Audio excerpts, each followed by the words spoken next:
Assalamu alaikum, karibuni Farwat Kitchen. Kama we ni mgeni kwenye channel yangu, karibu sana. Tafadhali usisahau kusubscribe. Kwenye video hii nitaonyesha jinsi ya kutengeneza donasi za aina hii.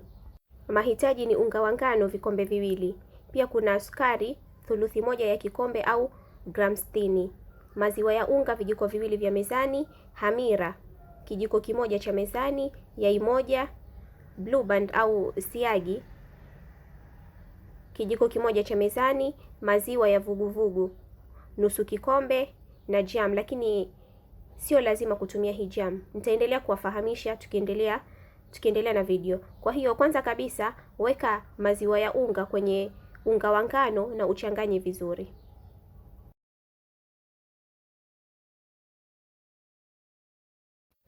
Kisha tengeneza shimo kama hivyo na uweke mahitaji yote.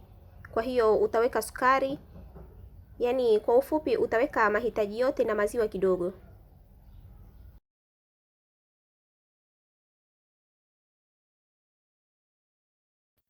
Kwa hiyo utaweka maziwa kidogo kwanza na uchanganye hivyo vitu katikati vizuri kwanza.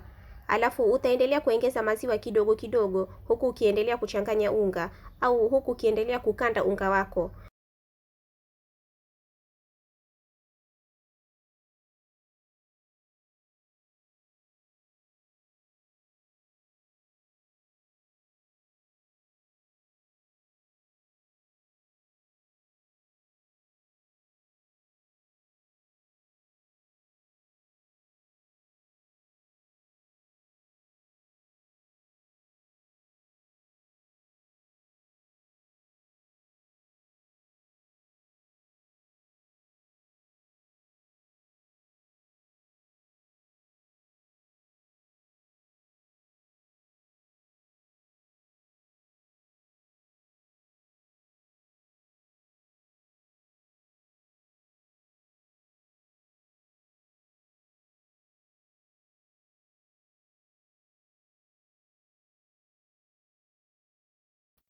Kama mnavyoona hapo donge liko tayari. Kwa hiyo utatengeneza vizuri kama hivyo, alafu utapaka bakuli lako siagi vizuri au mafuta na uweke donge lako, ulifunike, uliache liumuke.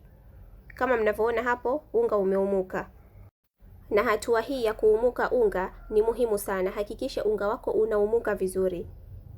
Kwa hiyo baada ya unga kuumuka utaanza kutengeneza kama hivyo, lakini kama una ile donut cutter ile ya kukatia donasi maalum ya kukatia donasi, basi unaweza ukatumia ukasukuma tu huu unga wote alafu ukaanza kukatakata.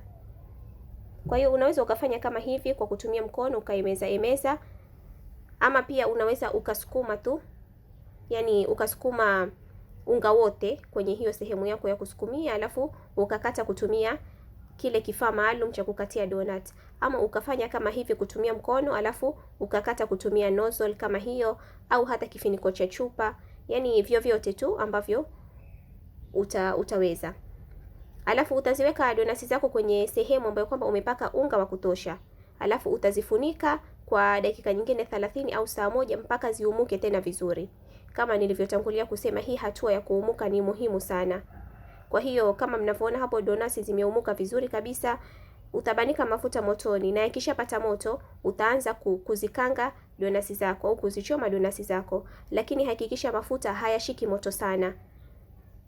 Kwa hiyo baada ya mafuta kushika moto utaweka donasi zako, na zikishaiva upande mmoja utageuza upande wa pili na uive, alafu utazitoa kwenye mafuta, lakini pia hakikisha moto ni mdogo mdogo ili ziweze kuiva mpaka ndani. Na donasi zako kama zimeumuka vizuri, basi zita float, yani zitaelea juu, hazitoenda chini, na ndipo utaweza kupata hiyo laini nyeupe hapo katikati, tofauti na zile donasi nyingine ambazo kwamba hazitiwi hamira. Unapozitia kwenye mafuta zinaenda chini, ndipo huwa hazina hii laini nyeupe. Lakini kwa donasi hizi ni muhimu kupata hii laini nyeupe ili ziwe na muonekano mzuri. Kwa hiyo ni muhimu ziumuke vizuri ili kuweza kulipata hili. Kama mnavyoona donasi zimeshika rangi pande zote mbili, rangi nzuri ya hudhurungi. Kwa hiyo utazitoa kwenye mafuta, na uziweke sehemu ambayo kwamba itaweza mafuta, yani yataweza kushuka chini kama hivi. Mimi nimeziweka hapa ili ziweze kutoka mafuta. Kama mnavyoona donasi zinapendeza na donasi ziko tayari. Kama mnavyoona ni laini sana, kwa hiyo nitazikata ndani ili muzione ziko vipi. Kama mnavyoona donasi zinapendeza sana. Unaweza ukajaribu mapishi haya kwa sababu ni rahisi sana. Hakikisha tu unafuata kila hatua, unaifuata vizuri.